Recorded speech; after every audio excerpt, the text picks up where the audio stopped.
રાજકોટ મહાનગરપાલિકાની standing committee બેઠક મળી. કુલ 32 કામોની દરખાસ્તને મંજૂરી આપી.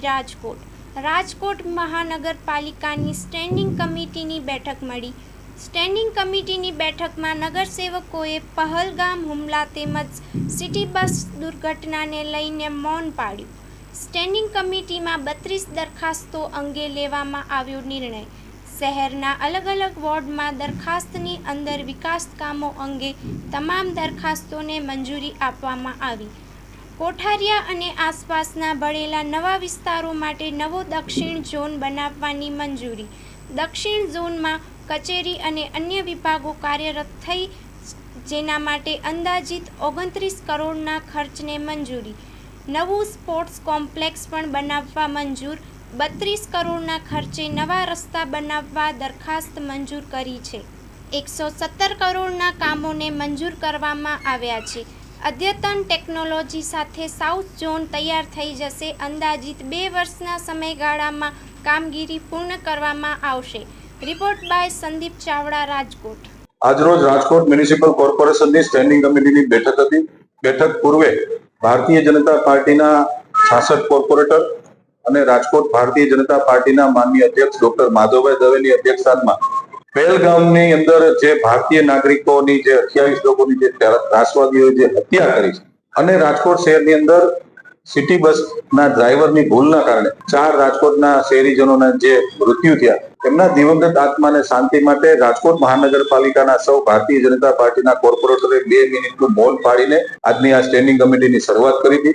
આજની સ્ટેન્ડિંગ કમિટીમાં કુલ 32 દરખાસ્તો મહાનગરપાલિકાના માનનીય મ્યુનિસિપલ કમિશનર દ્વારા મને આપવામાં આવી હતી. કુલ 32 દરખાસ્તોનો 117 કરોડ 29,56,000 ના માતબર ખર્ચે રાજકોટના 18 વોર્ડમાં સર્વાંગી વિકાસ માટે ની આજે આ સ્ટેન્ડિંગ કમિટીમાં ભારતીય જનતા પાર્ટીના સૌ કોર્પોરેટરોએ આજની આ સ્ટેન્ડિંગ કમિટીમાં તમામ દરખાસ્તો મંજૂર કરી છે. ખાસ કરીને 2024ના નાણાકીય વર્ષની અંદર સ્ટેન્ડિંગ કમિટીમાં મારા દ્વારા એક નવો સાઉથ ઝોન બનાવવાની અમે લોકોએ સૌ પદાધિકારીઓએ જાહેરાત કરી હતી. કારણ કે રાજકોટ ડે બાય ડે, દિન પ્રતિદિન રાજકોટ મોટું થતું જાય છે. રાજકોટના હાલમાં ભૌગોલિક દ્રષ્ટિએ Rajkot central zone, East zone અને વેસ્ટ ઝોન હતા. પરંતુ કોઠારિયા, સોરઠિયાવાડીથી જે ઉપરનો વિભાગ છે, જ્યાં ખૂબ મોટા પ્રમાણમાં રહેવાસીઓ રહેવા આવ્યા છે, તો એમને અહીંયા સુધી ન આવવું પડે કે ઈસ્ટ ઝોન સુધી ન આવવું પડે, ને એમની સુખાકારી માટે મારા દ્વારા 2024માં એક સાઉથ ઝોનની જાહેરાત કરવામાં આવી હતી. એ પણ સાઉથ ઝોન આજે સ્ટેન્ડિંગ કમિટીની અંદર મંજૂર કરવામાં આવ્યું છે. બીજું, રાજકોટના બાળકો માટે અને રાજકોટના શહેરીજનો માટે એક અલગ અલગ ઝોનની અંદર અમે લોકો સ્પોર્ટ સંકુલ બનાવીએ છીએ. હાલમાં જ આપણે મવડીનું માનનીય મુખ્યમંત્રીશ્રીના હાથે મવડીનું સ્પોર્ટ સંકુલ લોકાર્પણ કર્યું.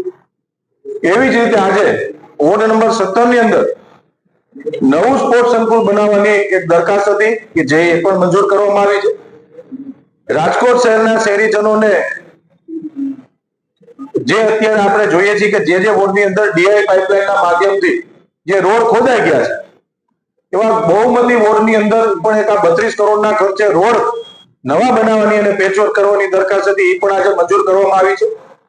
ભારતીય જનતા પાર્ટીના સૌ પદાધિકારીનો અમારો એક સંકલ્પ હોય છે કે જ્યાં માનવી ત્યાં સુવિધા, લોકોને કોઈ પણ જાતની મુશ્કેલી ન પડે એના માટે મહિનામાં 2 વખત 3 વખત અમે લોકો વિકાસ કામોની સ્ટેન્ડિંગ કમિટી બોલાવતા હોય છે. જેના ભાગરૂપે આજે સ્ટેન્ડિંગ કમિટી હતી અને 117 કરોડ જેવી રકમના ખર્ચે આજે અમે લોકો સ્ટેન્ડિંગ કમિટીના મંજૂર કરી છે અને વિકાસ કામોને આજે અમે બહાલી આપી છે. સાઉથ ઝોન ઓફિસનો કુલ ખર્ચ 29 કરોડનો ખર્ચ છે અને કોઠારિયા રોડ પરની પાછળનો જે રોડ છે, જે વોર્ડ નંબર 18માં આવે છે, 80 ફૂટના રોડ પર 5000 ચોરસ મીટર જગ્યાની અંદર આ બહુ મોટો સાઉથ ઝોન અને સંપૂર્ણપણે આધુનિકરણ સાથેની અદ્યતન ટેકનોલોજી સાથેનો આ સાઉથ ઝોન અમે બનાવીએ છીએ.